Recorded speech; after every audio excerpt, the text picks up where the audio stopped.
Thrown out before winter, a widow built a sawdust cabin for $10. Gunnar Holmberg, who had survived 9 Minnesota winters, told her plainly, "You'll freeze out there, and those children will freeze with you." She had $10, 2 children, and needed shelter she could not build. On January 12, 1888, the temperature dropped 40 degrees in 6 hours.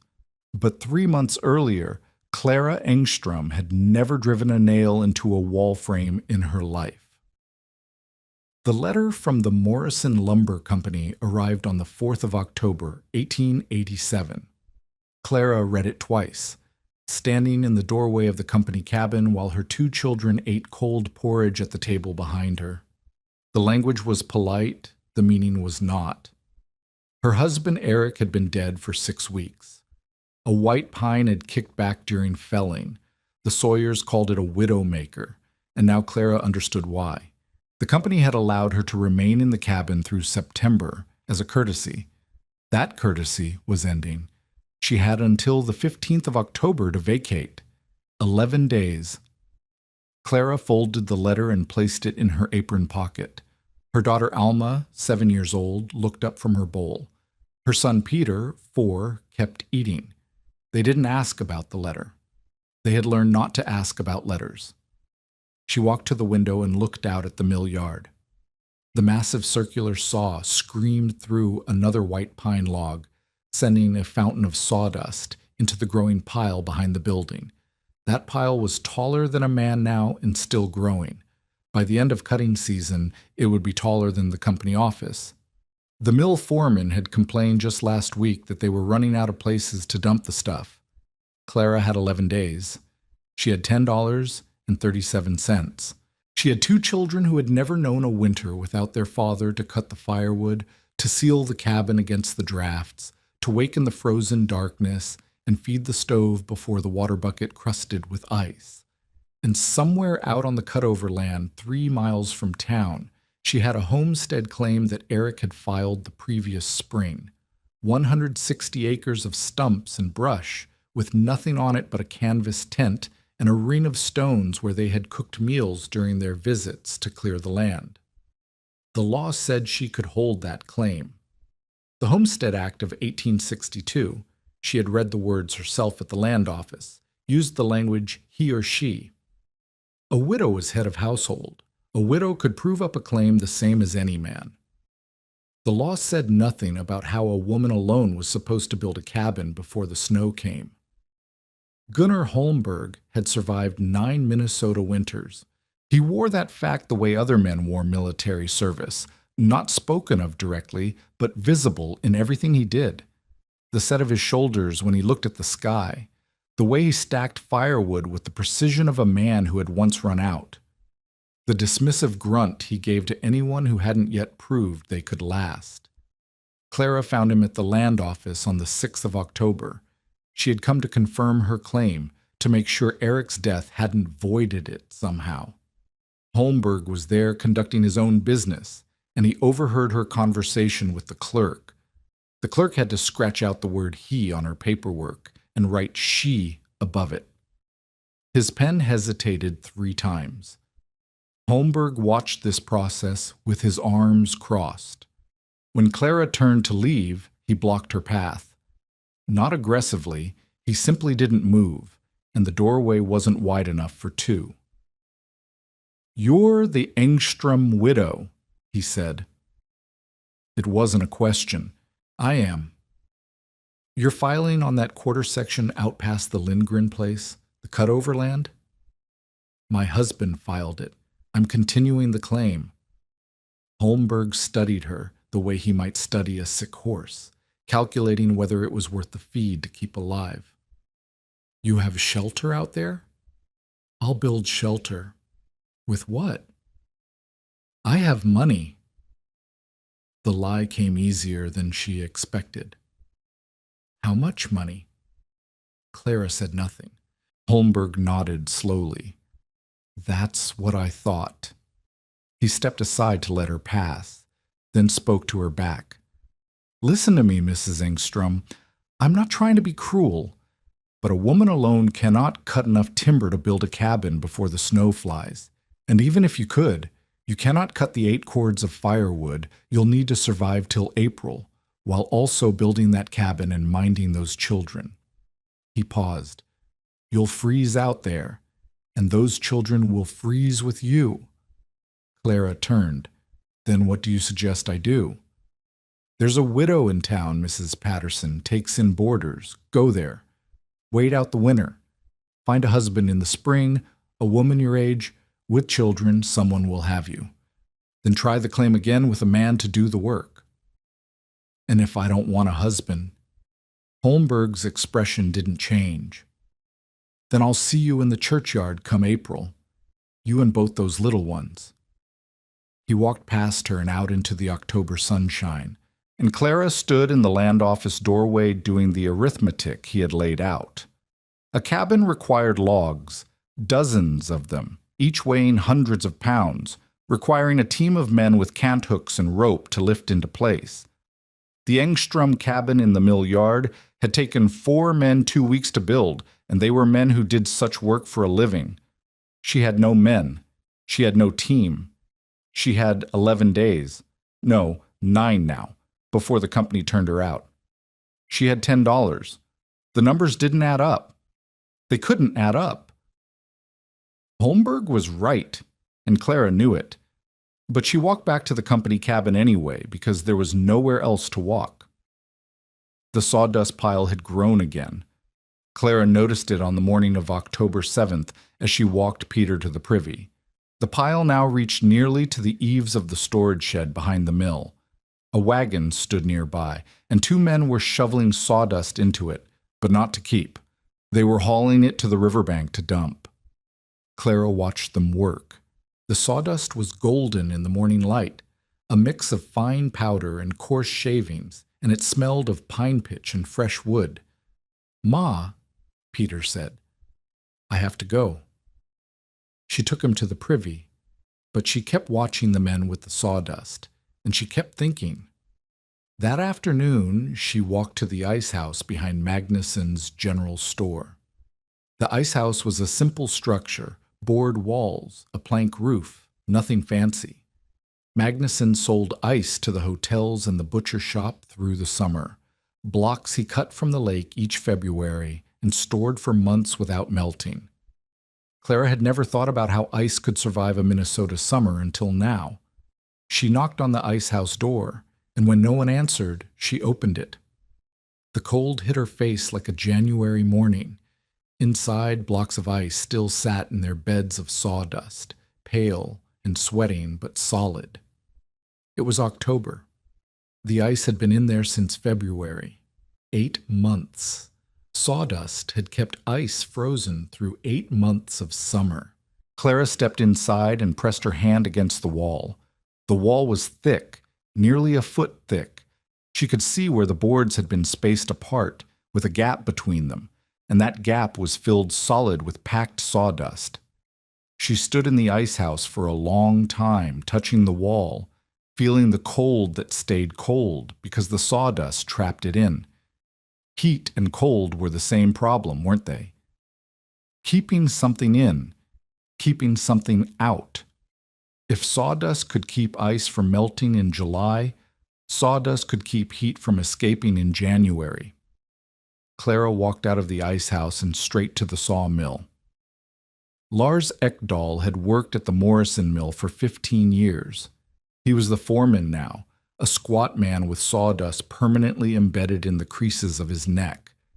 He listened to Clara's request with the expression of a man who had heard many strange requests and expected to hear many more. "You want the sawdust?" he repeated. "Yes." "All you can haul?" "Yes." "And the slabs?" "Whatever you can spare." Ekdahl looked at the pile behind the mill. The pile that caused him headaches. The pile that had to be burned or dumped or somehow gotten rid of before the snow came, because frozen sawdust was even harder to move than fresh sawdust. "Mrs. Engstrom," he said slowly, I will give you every scrap of sawdust and every slab of barkwood you can carry off this property. I'll loan you a wagon to do it if you'll promise to bring the wagon back. You'd be doing me a favor." Clara felt something shift in her chest. Not hope, not yet, but the space where hope might fit. "There's one more thing," she said. "I need to know how that ice house is built, the one at Magnuson's, the double walls." Ekdal's eyebrows rose. "You're not building an ice house." "No, I'm building something else." She explained her idea. Ekdal listened without interrupting. When she finished, he was quiet for a long moment. "It might work," he said finally. "The sawdust holds cold in. Don't see why it wouldn't hold heat in. But Mrs. Engstrom, that's not how cabins are built." "I know. People will say you're crazy." "People already say I'm crazy." Ekdal almost smiled. "You'll need lime. Sawdust rots if it gets damp, and mice love to nest in it. Mix the sawdust with lime, 1 part lime to 10 parts sawdust, and it'll last longer and the mice will leave it alone. I can sell you a bag cheap." "How cheap?" 50 cents. Clara nodded. 50 cents left her $9.87. Still not enough, but closer. "One more thing," Ekdal said. "Sawdust settles. Over time, it packs down and leaves a gap at the top. Build yourself a hatch in the attic so you can pour more in when that happens." Clara thanked him. She walked back to the company cabin, and for the first time since Eric's death, she felt something other than dread. She had a plan. It was an insane plan. It would require her to build something no one else had built, using materials no one else had used, in a time frame no one else would attempt. But it was a plan. Thomas Ridley owned 400 acres adjoining Clara's claim. He had been trying to buy Eric's quarter section since June, and Eric had refused him. Now Eric was dead, and Ridley saw an opportunity. He came to the company cabin on October 8th, the day Clara loaded her first wagon of sawdust. "I heard you're moving out to the claim," Ridley said, standing in her doorway with his hat in his hands. He was a large man, thick through the middle, with a beard that covered most of his face. "That's right." "Going to build a cabin?" "That's right." Ridley looked at the wagon, at the golden heap of sawdust piled high in the bed. His expression shifted from polite interest to something harder to read. "What's that for?" "Insulation." "Insulation." Ridley repeated the word as if tasting it. "You're insulating a cabin with sawdust?" "The ice house uses sawdust, keeps ice frozen all summer." "An ice house isn't a home, Mrs. Engstrom." Clara lifted another shovelful of sawdust into the wagon. Her arms already ached. She had been shoveling for an hour. "I'm not asking for your opinion, Mr. Ridley. I'm offering to buy your claim." His voice hardened. "Fair price. You could board in town all winter, comfortable. Start fresh in the spring. My claim isn't for sale. You won't survive out there. A woman alone, 2 children, a shack stuffed with sawdust." Ridley shook his head. "When the first real cold comes, you'll burn that cabin down trying to keep warm, or you'll freeze in your beds. Either way, the claim opens up." Clara stopped shoveling. She turned to face Ridley, and something in her expression made him step back. "Mr. Ridley," she said, "if I freeze, you're welcome to the land. But if I don't freeze, I'd appreciate it if you'd never speak to me again." Ridley put his hat back on.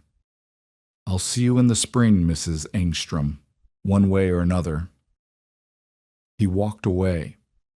Clara watched him go, then returned to shoveling. Her shoulders screamed. Her back was already stiffening. She had 3 more wagon loads to move today, and this was only the first. But she kept shoveling, because the only alternative was to prove Thomas Ridley right. By October 11th, Clara had moved to the homestead claim. She had no choice. The company needed the cabin, and she had run out of extensions to ask for. The tent was waiting where Eric had left it, staked in the clearing beside the stone fire ring. The canvas was weathered but sound. It would keep the rain off, but it would not keep the cold out. At night, the temperature was already dropping into the 30s. Clara woke twice each night to pull the children closer, to wrap the blankets tighter, to listen to the wind and wonder how much time she had left. The sawdust pile sat nearby. 8 wagon loads, nearly twice her height. The slab wood was stacked beside it, rough, bark-edged boards that the mill had no use for. Tar paper, a keg of nails, a small box stove that Clara had bought used from a widow in town for $2. 9 days. She had 9 weeks' worth of work to do in 9 days. Clara began on the morning of October 12th. The foundation was simple. 4 flat stones at the corners, leveled with her eye and a bucket of water. The floor frame was harder. The slabs were heavy, awkward, and she had never built a floor frame before. She worked from memory, from watching Eric, from a diagram she had sketched on brown paper after studying the ice house construction. By the end of the first day, she had the floor frame laid out.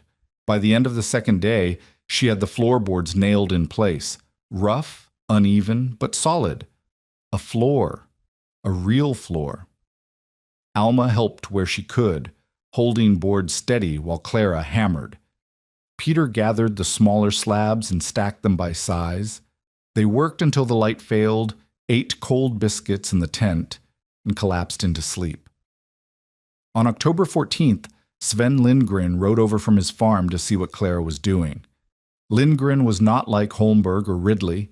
He was a quiet man, thin and weathered, who had lost his own wife to consumption 3 years prior. He raised his children alone now, 4 of them, and he understood something about doing impossible work without help. He watched Clara struggle to raise the first outer wall frame, a grid of slabs nailed together, heavy and unwieldy.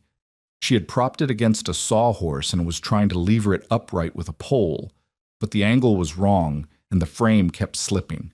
Lindgren dismounted without a word, walked over and took hold of the frame. Together they lifted it into place. Clara braced it with angled supports while Lindgren held it steady. "Thank you," she said. "I came to tell you something." Lindgren's voice was flat. "People in town are talking. They say you're building a chicken coop out here. They say you're filling the walls with sawdust." "That's right." "Sawdust settles, Mrs. Engstrom." "I know. I've built a hatch to add more." "Mice nest in it." "I've mixed it with lime." Lindgren studied the wall frame, the gap where the sawdust would go. His expression was unreadable. "I've seen ice houses," he said slowly. "Never thought about using the same idea for a house. It's the same principle, trapping air, slowing heat loss." "Maybe." He stepped back. "I hope you're right, Mrs. Engstrom. Because if you're wrong, you and those children—" He stopped himself. "I hope you're right." He rode away without offering to help further. Clara understood. He had his own farm to prepare for winter, his own children to protect. He had given her what he could spare, 10 minutes and a raised wall frame. It was more than anyone else had given. The outer walls went up over the next 4 days. Clara worked 14 hours each day, stopping only when the light failed or when the children needed her. Her hands blistered, tore open, and blistered again. She wrapped them in strips of petticoat and kept working. Her back seized on the morning of October 16th, and she spent 20 minutes lying on the cold ground, staring at the sky, wondering if this was how it ended. It wasn't. She got up. She kept building. The inner walls were easier, lighter slabs, closer spacing. The gap between the inner and outer walls was 10 inches, measured with a stick Clara had notched for the purpose. 10 inches of dead air space, 10 inches of sawdust. On October 19th, she began filling the walls. The The sawdust went in from above, poured from buckets through the open top of the wall cavity. Clara climbed a ladder and dumped bucket after bucket, while Alma tamped the sawdust down from below, pressing it firm with a flat board on a stick. The lime made them both cough. The sawdust clung to their skin, their hair, their clothes. By evening, they looked like they had been rolled in flour. Peter sat by the stone ring and watched. He was too young to help with this work. Clara hated leaving him idle, hated the fear in his eyes when he looked at the darkening sky. "Mama," he said that evening as they ate their supper in the half-finished cabin, "is the house going to be warm?" Clara looked at the walls, boarded on both sides now, packed solid with sawdust between. She touched the inner wall. Already she thought she could feel a difference. The wind was blowing outside, but the wall didn't radiate cold the way the canvas tent did. "Yes," she said, "the house is going to be warm." She hoped she wasn't lying. By October 25th, the walls were complete. The ceiling went up next, boards laid across joists, 8 inches of sawdust piled on top, covered with a final layer of slabs to keep the wind from scattering it. The roof was simple shed construction, sloped to shed snow, covered with tar paper nailed tight. Clara installed the box stove on October 27th. She positioned it in the corner farthest from the sawdust walls, with sheet metal scavenged from a rusted washtub between the stove and the nearest wall. The stovepipe went straight up through the ceiling and roof, with a metal collar to protect the wood. That night, she lit the first fire. The stove took time to warm. Clara fed it small pieces of kindling, then larger slabs, building the heat gradually the way Eric had taught her. Alma and Peter sat on the floor near the stove, wrapped in blankets, watching the flames through the open door. An hour passed. Clara pressed her hand against the inner wall, 4 feet from the stove. Warm, not hot. The stove wasn't roaring yet, but warm. The wall felt warm. She moved along the wall, pressing her palm every few feet. Warm, warm, warm. Even the corner farthest from the stove, which should have been cold because the wind was blowing against that wall outside, felt warm. She pressed her hand against the outside wall near the door, where there was no sawdust, just single boards. Cold. Noticeably colder than the insulated walls. Clara looked at her children. Alma had fallen asleep against Peter's shoulder. Peter was staring at the fire, his eyes heavy. "It works," Clara whispered. She wasn't talking to them. She wasn't talking to anyone. But she needed to say it out loud. "It works." The first snow fell on November 3rd. 2 inches of powder that melted by afternoon. Clara was still cutting firewood. She had 3 cords stacked against the north wall of the cabin. Not enough, not nearly enough. Holmberg had said 8 cords minimum. Other settlers said 6 at least if you were careful and your cabin was tight. Clara was betting everything on 4. 4 cords, half what a normal cabin would need. If the sawdust insulation worked the way she believed, 4 cords would last the winter. If it didn't, 4 cords would run out sometime in February, and she and the children would burn the furniture, then the floorboards, then the walls themselves. She kept cutting. Her axe bit into frozen wood. Her breath hung white in the air. The blisters on her hands had hardened into calluses, and the calluses had cracked and bled and hardened again. On November 10th, Sven Lindgren stopped by again. He didn't dismount this time, just reined in his horse near the woodpile and looked at Clara's stacks. 3 cords, he said. A 3.5. Clara leaned on her axe. Nearly 4. That's not enough. It will be. Lindgren was quiet for a moment. The Ridley boy came by my place yesterday. Said you'd be begging for shelter by Christmas. Said your cabin's a fire trap stuffed with kindling. Clara felt the heat rise in her chest. Thomas Ridley's son doesn't know what he's talking about. Maybe not. Lindgren looked at the cabin, the rough slab walls, the tar-papered roof, the thin smoke rising from the stovepipe. But people are listening to him. They're saying you're reckless, saying you're putting those children in danger. What do you think? Lindgren took a long time to answer. I think you're either very smart or very stubborn. Maybe both. He nodded toward the wood pile. I've got some dead oak on my west fence line. It's in my way, and I don't have time to move it. If you want to haul it, you can keep whatever you cut. Clara's throat tightened. Charity. He was offering charity, dressed up as a trade. What do I owe you for it? Nothing. It's in my way. You'd be doing me a favor. She knew he was lying. She accepted anyway. By December 1st, Clara had 4.5 cords stacked. The cabin had been tested by nights in the single digits. Cold enough to freeze water buckets outside, but not cold enough to prove anything. The stove burned steadily. The walls stayed warm. The children slept through the night without waking to complain of cold. But winter hadn't truly arrived yet. December brought snow. Real snow. 17 inches in 3 days, with winds that piled drifts against the north wall higher than Peter could reach. Clara dug paths from the cabin to the woodpile, from the woodpile to the privy, from the privy back to the cabin. The paths filled in overnight. She dug them again.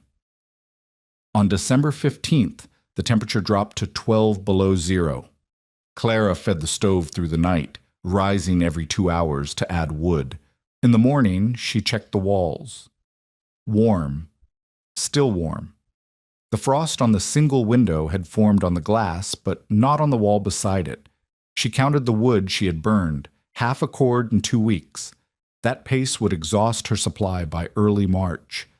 But other cabins were burning faster. Clara heard the stories when she walked to town for flour. The Anderson family had already gone through 2 cords. The new claim east of Lindgren's had abandoned their shanty and moved into town. 2 families were sharing a cabin because neither had cut enough wood alone. And it was only December. Clara walked back to her claim in the brittle silence of the frozen afternoon. The sun set before she reached the cabin, and the temperature was falling again. She could feel it, the air growing sharper, the cold pressing against her skin like something alive. Inside, the cabin was warm. The stove glowed red behind its iron door. Alma was reading to Peter from the only book they had, a battered Bible that had belonged to Eric's mother. The sawdust walls held the heat in. Clara looked at the calendar she had nailed to the wall. December 15th. 4 months until spring. 4 cords of wood. 4 months of winter. The numbers might work.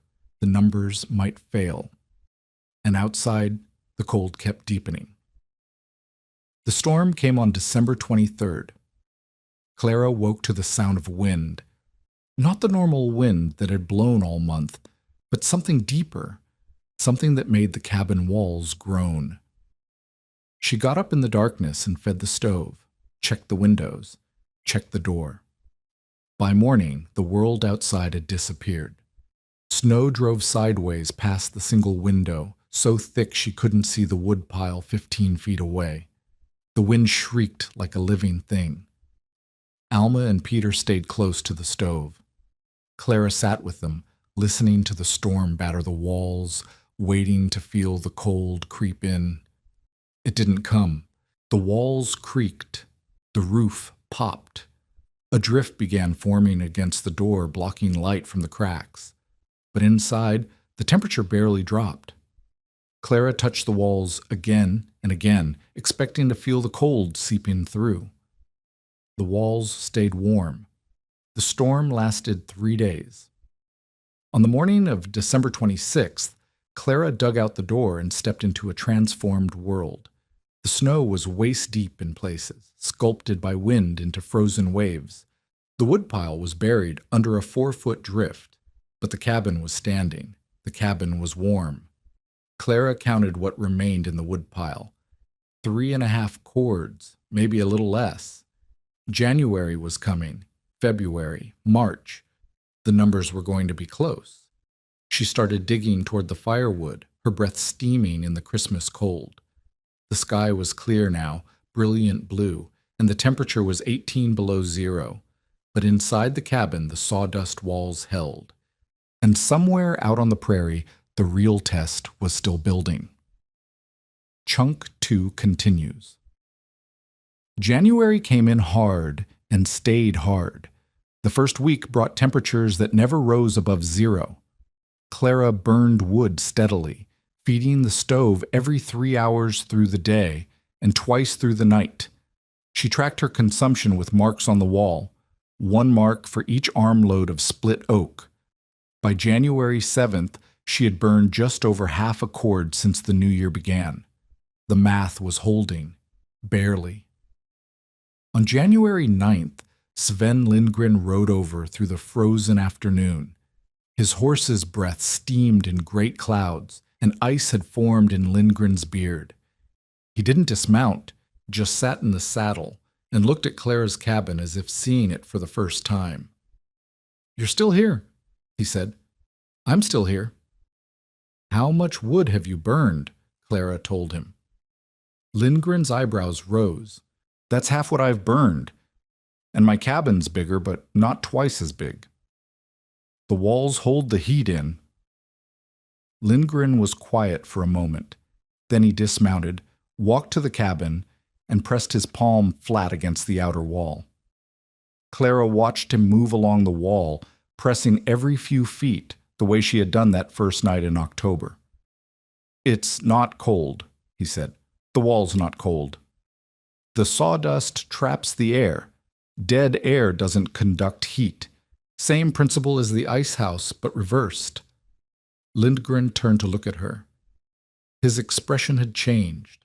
Something had shifted behind his eyes. "I've lived here 11 years, he said slowly. "Built 3 cabins. Never thought to try this. Neither did I, until I had no choice." He nodded. He didn't apologize for doubting her.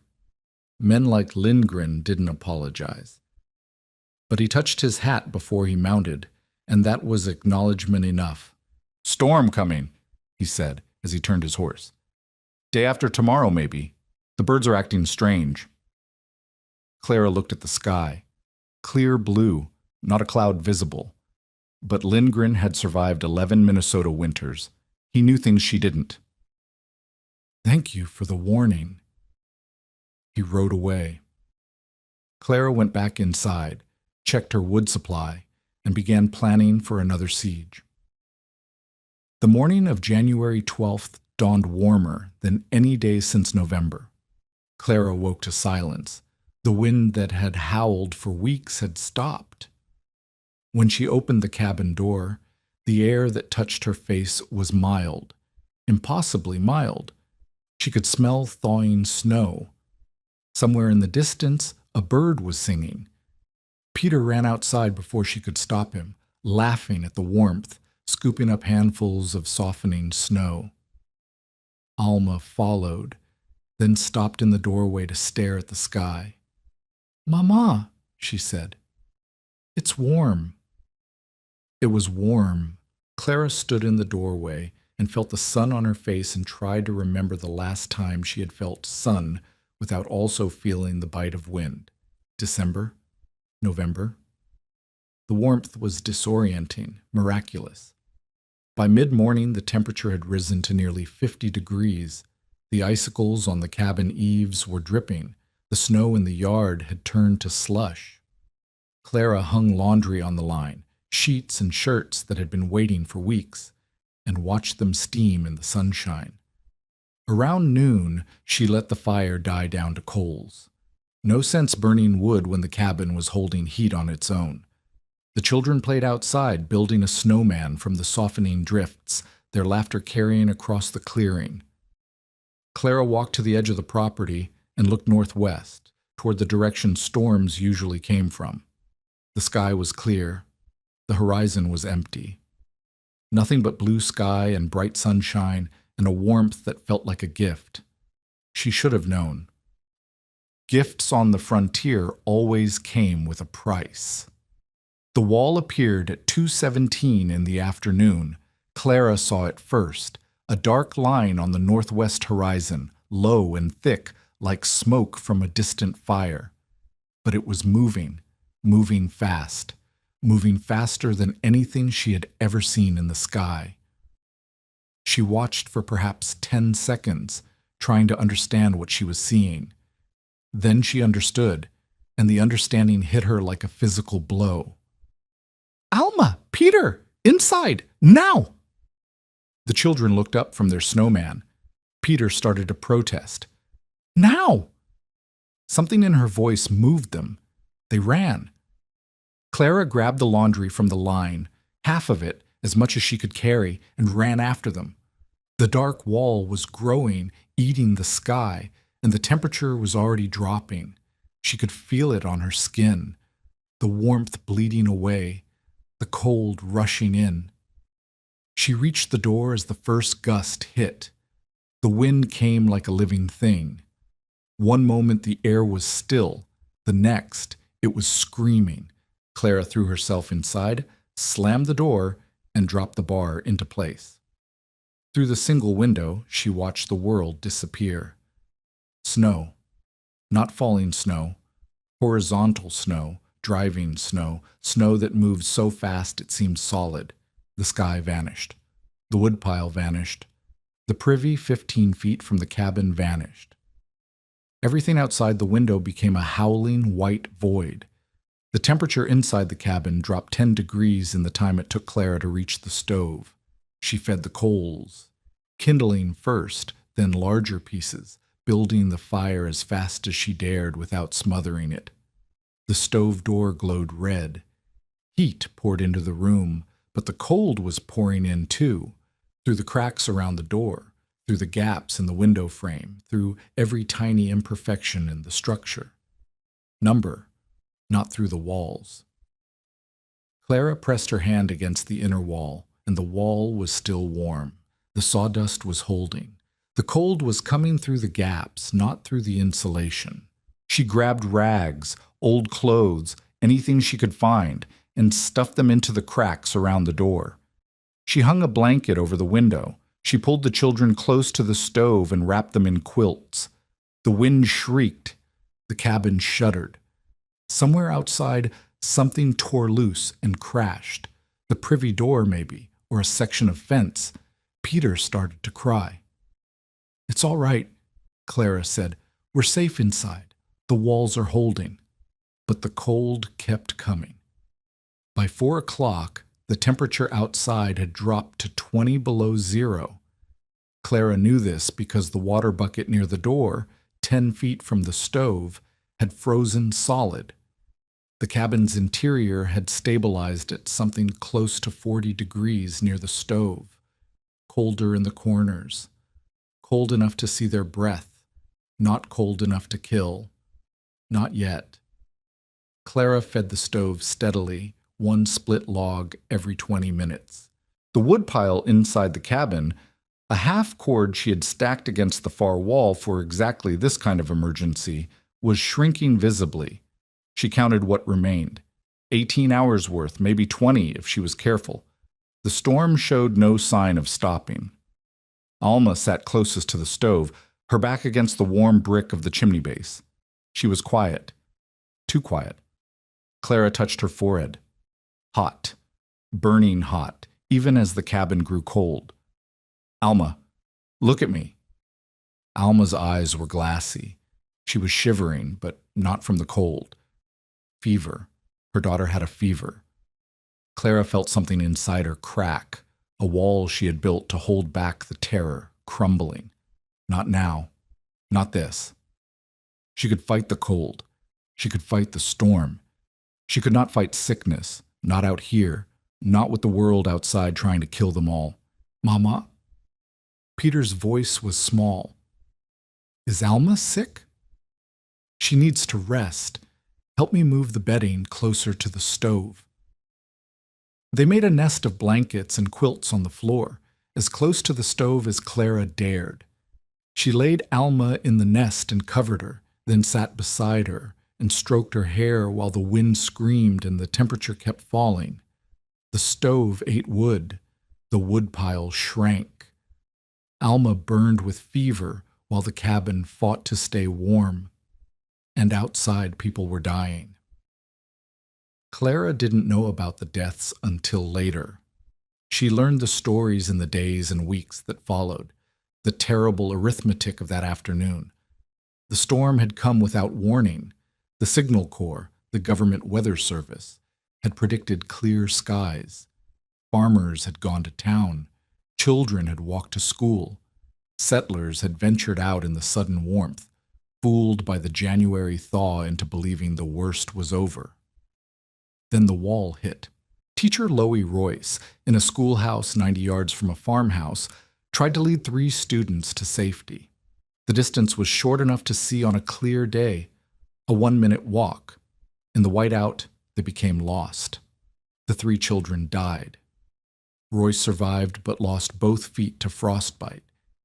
Teacher Minnie Freeman, her schoolhouse roof torn off by the wind, tied her students together with strips of her own petticoat and led them half a mile through the blinding snow to shelter.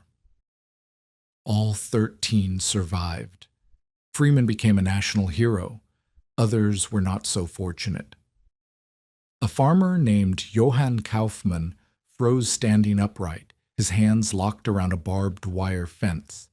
He had been following the fence line home. He made it to within 200 yards of his cabin before his body failed. A family called the Westerheims ran out of fuel during the night. The father burned the furniture, then the floorboards, then the interior walls. By morning, only the shell of the cabin remained, and the family was huddled in one corner, barely alive. Women died sitting upright in their homes with their children gathered around them. Their fires had gone out when the last bits of wood, hay, and broken furniture had been exhausted. The children died in their mothers' arms. 235 people died across the plains that night. The true number may have been higher. Some bodies weren't found until spring. Inside Clara's cabin, the fire never went out. She fed it through the night, rising every hour to add wood. Her internal clock became tied to the stove. The rhythm of the fire was the rhythm of survival. She checked Alma's fever. She held Peter when he woke crying. She touched the walls again and again, reassuring herself that the sawdust was holding, that the cold wasn't breaking through. The walls stayed warm, not hot. The cabin was cold, cold enough that Clara could see her breath even near the stove, but warm compared to what should have been. The sawdust was working. Every hour that passed without the cabin temperature dropping further was proof. At 2 a.m, the wind reached its peak. The cabin groaned. A gust hit so hard that Clara thought the roof would tear away, like Minnie Freeman's schoolhouse. She threw herself over the children and waited. The roof held. At 3, Alma's fever broke. Clara felt her daughter's forehead and found it merely warm instead of burning. Alma opened her eyes, confused, then closed them again and fell into real sleep, not the shallow unconsciousness of fever, but the deep rest of recovery. At 5 a.m, the wind began to die. By 7, the storm had passed. Clara opened the cabin door onto a world remade in white. The snow was waist-deep in the clearing, sculpted by wind into frozen waves and drifts. The temperature was 47 degrees below zero. The air was so cold it hurt to breathe, so cold that the moisture in her lungs crystallized with each breath. But she was breathing. The children were breathing. The cabin was standing.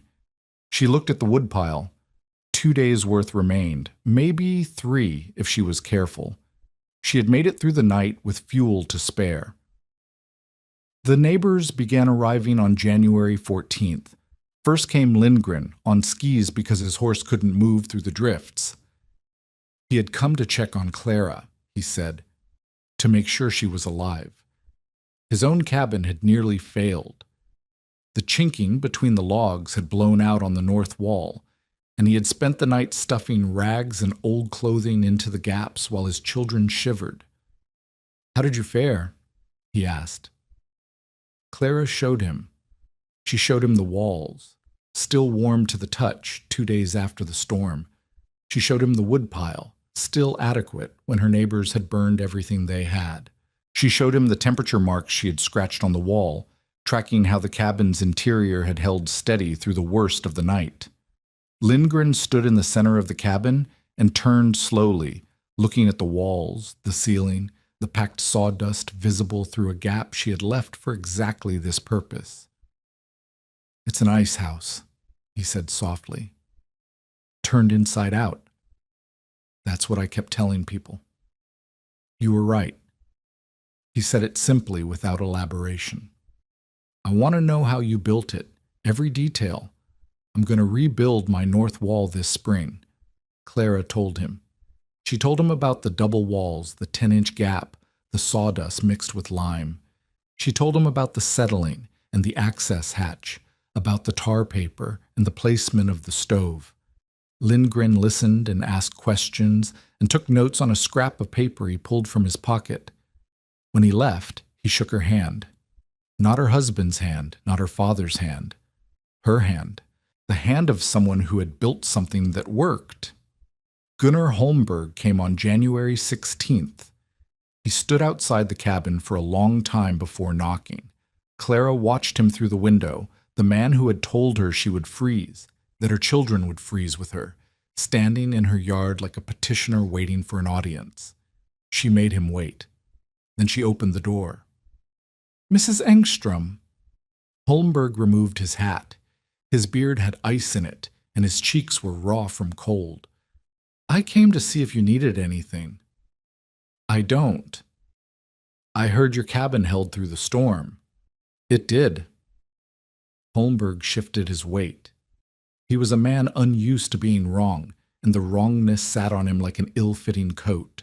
"The Westerheim family nearly died," he said. "The Andersons lost 2 outbuildings. Johansson's claim shanty collapsed entirely. They're living with the Petersons now, 6 families in 1 cabin." He paused. "Your cabin held?" "Yes." "With sawdust in the walls?" "Yes." Holmberg looked at the walls, at the structure he had dismissed as a chicken coop, a fire trap, a death sentence. Clara could see him doing the arithmetic, the same arithmetic she had done in October, but with different numbers now. "I told you that you would freeze," he said finally. "I told you those children would freeze with you." "I remember. I was wrong." The words hung in the cold air. Clara let them hang. She didn't need his apology. She had needed his help in October, and he had given her only doubt. But the winter had answered his doubt, and that was enough. "Do you want to come inside?" she asked. "It's warmer in here than it is out there." Holmberg hesitated. Then he stepped through the door and into the warmth of Clara's impossible cabin. Thomas Ridley never came to see the cabin. Clara heard from Lindgren that Ridley's claim shanty, thin frame walls, no insulation, had been uninhabitable during the storm.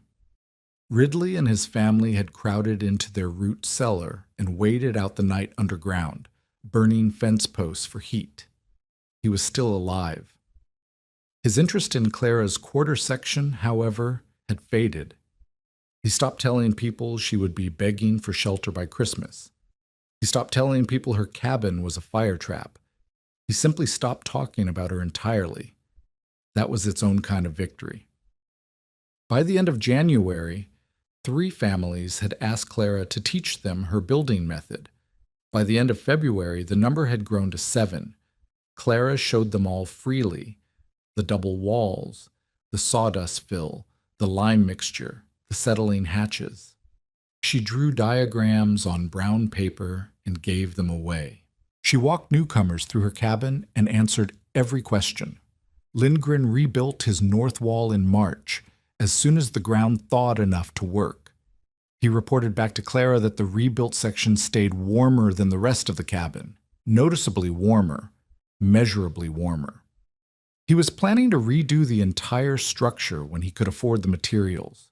The Andersons, who had burned half their furniture during the storm, built a new grain shed with sawdust walls that spring. The shed held temperature so well that their seed corn didn't freeze the following winter.